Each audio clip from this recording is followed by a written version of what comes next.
міне достар, менде камера ұшқап кеткен неге толып қатты кетті. Қар қатты кетті. Желмен қатты кеп жатыр просто. Неге жай жауатын қар ғой. Боран болып үйлердің төбесін қар басып, 7 наурызда қар жауып кетті. Қыздардың мейрамына уже подарок деді ғой типа. Кетті, қараңыздар. Ана сайды қараңыздар. Анан қараңыздар міне. Насай ғой.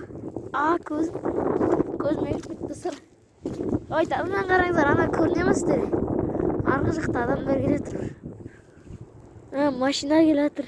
1-2 адам жүр. Ана жақта машина жарығы шығып тұр ғой.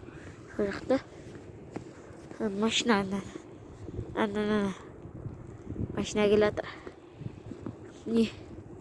Достар, сау болыңыздар, ё-майо. Менде камера, телефон бетін бәрі су болып не болып кетті, сол үшін. Давайте достар. Сау болыңыздар.